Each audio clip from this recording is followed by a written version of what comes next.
আসসালামু আলাইকুম এভরিওয়ান, সবাই কেমন আছেন? আল্লাহর অশেষ রহমতে আমরা অনেক ভালো আছি। আজকে ছোট্ট একটা ভিডিও নিয়ে আপনাদের সামনে চলে আসলাম। আজকে আমি স্প্রিং রোল বানাবো, আর স্প্রিং রোলের সবজিটা আমি কিভাবে তৈরি করি সেটা দেখাবো। কিভাবে আমি সংরক্ষণ করি সারা মাসের জন্য সেটাও আজকে দেখাবো। তো চলুন দেখা যাক আজকে আমার ফুল ভিডিও।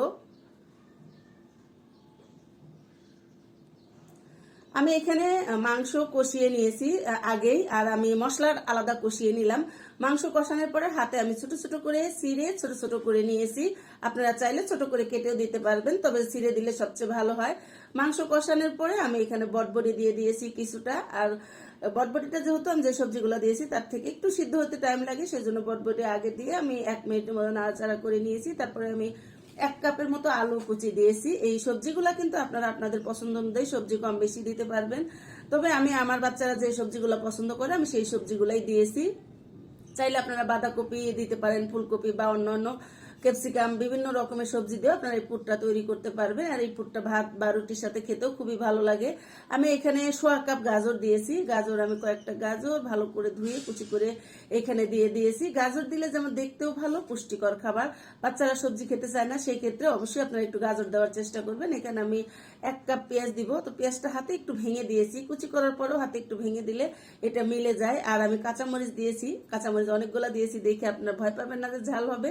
আমি ব্যালেন্স করে দিয়েছি, আমরা যে পরিমাণ ঝাল খাই সেই পরিমাণে দিয়েছি। আপনারা কম বেশি করে দিতে পারবেন, চাইলে আপনারা শুধু গোলমরিচ দিয়েও এটা রান্না করে নিতে পারবেন। হয়ে গেল আমার স্প্রিং রোলের ভিতরে পুরটা আমি রেডি করে নিয়েছি।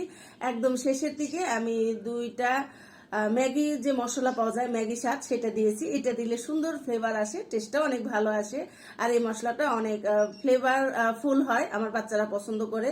তো হয়ে গেল আমার ভিতরের পুরটা বানানোর সঙ্গে আমি যে স্প্রিং রোলের শীট বানাইছি সাইডের গুলা ভেজে আমি গুঁড়া করে দিয়েছি। আর এই তো আমি রোল কিন্তু বানানো হয়ে গেছে। রোলটা বানানো আর আপনাদের সঙ্গে শেয়ার করিনি, আমার যে লাইভ চলাকালীন আমি রোলটা বানিয়েছিলাম। চাইলে আপনারা আমার লাইভটা ভিজিট করতে পারেন, আমার লাইভ ভিডিওটা দেখতে পারেন।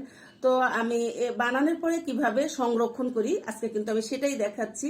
তো বানানোর পরে আমি এভাবে যে কোনো একটা কাপড় বা অন্য ডিপ ফ্রিজে রেখে একটা একটা করে দিয়ে এটা আমি ডিপ ফ্রিজে শক্ত করে নেই। শক্ত করে নেওয়ার পরে আমি বক্সে করে রাখি। আমরা বানানোর সাথে সাথে যদি বক্সে রাখি তাহলে কিন্তু এটা একটা একটার সঙ্গে লেগে যাবে। আপনার নর্মালি এটা ছুটাইতে পারবো না, হয়তো যখন আপনারা খেতে যাবেন তখন এটা ছুটাইতে গেলে ভেঙে যাবে। তো সবসময় আমার এই টিপসটা ফলো করবেন। এখানে অনেক বড় একটা টিপস কিভাবে আপনারা সংরক্ষণ করবেন। তো আমি যেভাবে করি সেটাই কিন্তু আমি আপনাদের সঙ্গে শেয়ার করলাম। হয়ে গেল আমার সব বক্সে ঢুকানো, এবার ডিপ ফ্রিজে রেখে দিব। আশা করি আজকের ভিডিওটা আপনাদের কাছে অনেক ভালো লাগছে। ফুল ভিডিও দেখতে চাইলে আমাকে জানাবেন। আর আমার চ্যানেলে, আমার পেজে বিভিন্ন রকমের রুলের ভিডিও দেওয়া আছে, চাইলে আপনারা আমার চ্যানেলটা ভিজিট করতে পারেন। ভালো থাকবেন, আমাদের জন্য দোয়া করবেন। দেখা হবে আবারও নতুন কোনো ভিডিও নিয়ে। সে পর্যন্ত সবাই ভালো থাকবেন, সবার জন্য অনেক অনেক দোয়া ও ভালোবাসা। আজকের মতো বিদায় নিচ্ছি, আল্লাহ হাফেজ।